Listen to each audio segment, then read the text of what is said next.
Okay, I've got another turntable on the bench today. This is a Pioneer PL-L50. It was made in about 1984. It's a lower end direct drive model, and the symptom is no power whatsoever. Now, before I dig into that further, I'm going to say a quick note on disassembling turntables in general. I have to leave the top cover on this one because it's a linear tracking table, and a lot of the mechanical stuff is actually in the top cover. So put a towel down on the bench, keep the cover from getting scratched, and before you flip it over, got to remove the platter and the mat so it doesn't fall down and hit the top cover or the cartridge. You also want to remove that for safety reasons. Flip it over, take the bottom cover off, and you get to the stage we're at here. What I found after poking around with my multimeter, I had 20 volts AC coming out of the transformer, so I knew that was good. It was going through the switch and coming back to the main board here. And of course you can't see the other side of the board, but there's a full wave rectifier circuit under here and a filter cap.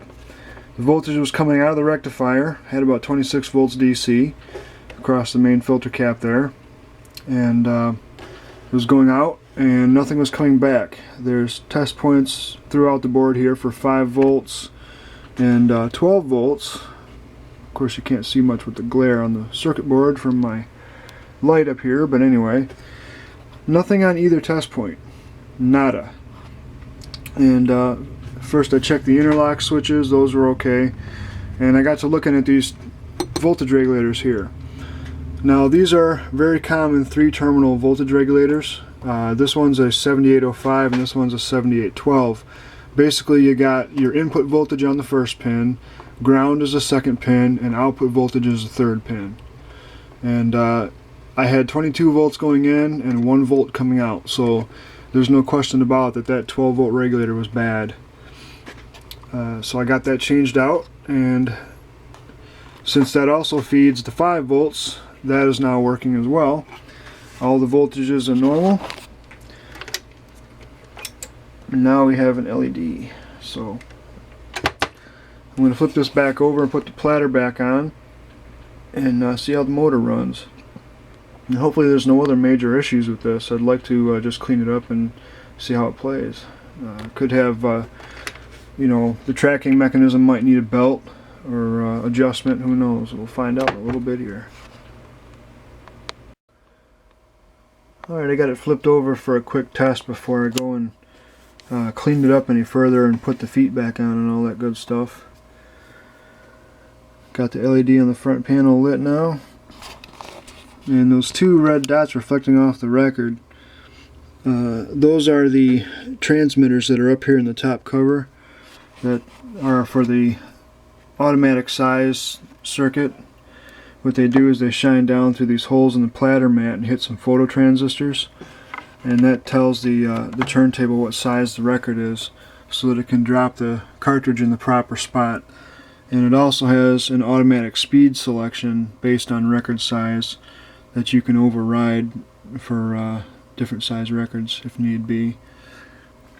And this record is a pretty obscure 12-inch single that I'm going to use for test purposes because I know WMG won't go and mute my audio on me like they like to do when I'm trying to demonstrate a piece of repaired equipment. Cartridge is reinstalled, and let's see how everything works. Turn that light off so I don't get that annoying glare. Press the start button. It's alive.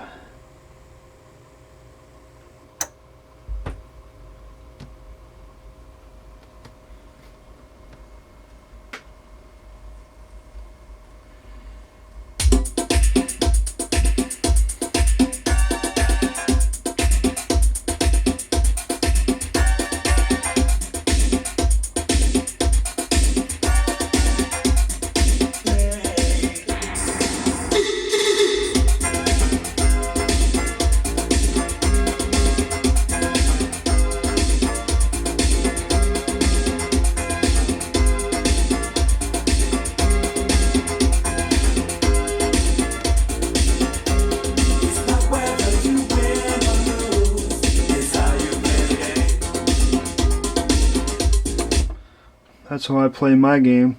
I fix stuff that doesn't work.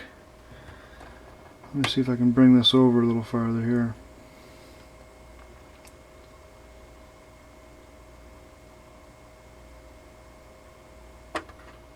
Sit it back down.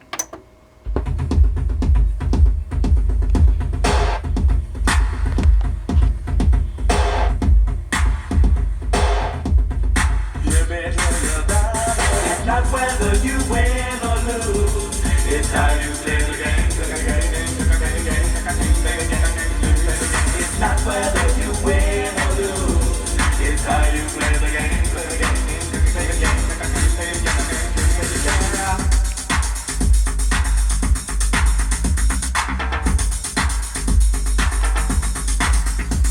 It's not whether you win. Well, this time I win at least. I think I'm going to go ahead and clean this up with some Novus and put some deoxit on the cartridge contacts, because I did notice it cuts out on the right channel a little bit here and there. But other than that, I don't see any problem with getting this thing finished up.